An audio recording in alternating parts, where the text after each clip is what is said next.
దేశ విభజన 1947లో ఏ బేస్ మీద జరిగిందంటే మత ప్రాతిపదికన. ముస్లింలు పాకిస్తాన్కి వెళ్ళారు, హిందువులు ఇక్కడ ఉన్నారు. అంటే ఇది హిందుస్థాన్ అవునా కాదా? ఆనాడు ఉన్నట్టు పాలకుల యొక్క చేతకాంతనం కూడా కాదు, స్వార్థం వల్ల సెక్యులర్ దేశం అంటే ఏదో బిల్డప్లు ఇస్తూ హిందుస్థాన్ని కాస్త ఈరోజు ఎలా మార్చారంటే మెజారిటీ ఉన్నటువంటి హిందువులు కూడా హిందువులను చెప్పడానికి భయపడాల్సిన పరిస్థితి పట్టుకొచ్చేసారు. ఈ దేశంలో అసలు ఈ దేశంలో పుట్టినటువంటి మతాలు కుప్పలుగా వాళ్ళ మతాలు చెందినటువంటి చర్చిలు కట్టుకుంటూ పోతుంటే, ప్రచారం చేసుకుంటూ పోతుంటే అన్నీ క్లోజ్ చేసుకుని సర్లే అని చెప్పేసి ఉన్నారు. అదేమనంటే ఎస్సీ ఎస్టీ కేసులు పెడతారు. మతం మారినటువంటి ఎస్సీలకి ఎస్సీ ఎస్టీ యాక్ట్ అప్లై కాదు, కానీ పోలీసుల ముందు ఎస్సీ ఎస్టీ పెట్టేస్తారు. ఇదంతా ఇప్పుడు ఎందుకు చెప్పాను నేను?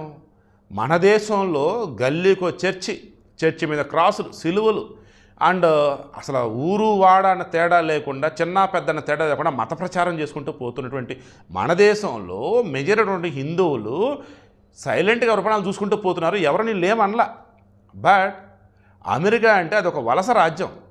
ఆడ ఉన్నటువంటి నిజమైన అమెరికన్లు వాళ్ళది మొత్తం ఆటవిక సాంప్రదాయాలు వాళ్ళవి, వాళ్ళు క్రైస్తవులు కాదు. ఈరోజు అమెరికాలో ఎవరైతే క్రైస్తవులు అంటూ ఉన్నారో వీళ్ళంతా కూడా యూరప్ నుంచి వచ్చినటువంటి వాళ్ళు.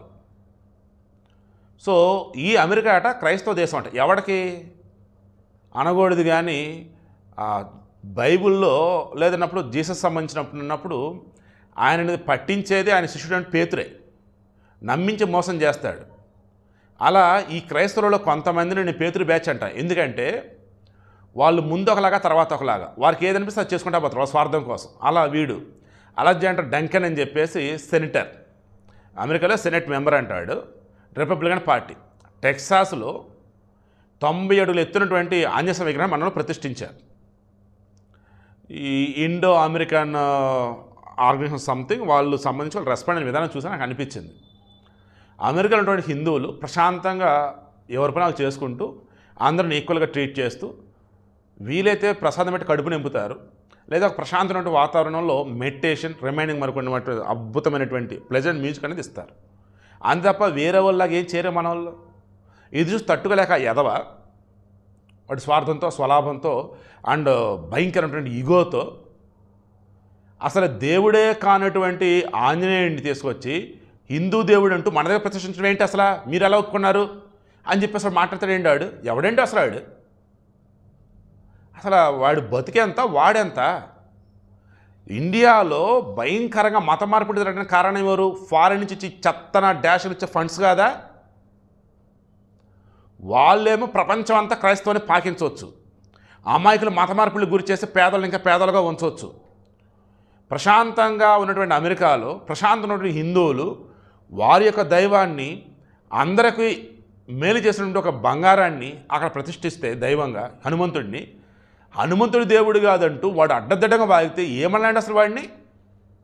ఈ వీడియోకి ఇంటెన్షన్ మీకు అర్థమైందా?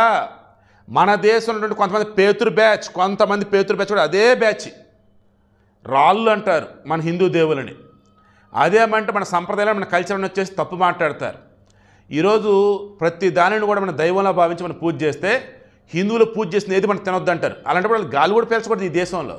అలాంటప్పుడు ఈ దేశంలో తిన్న రొట్టె కూడా తినడానికి లేదు, వాళ్ళకి హక్కు లేదు. బట్ తినాలి, బతకాలి, కుయ్యాలి, వాగాలి.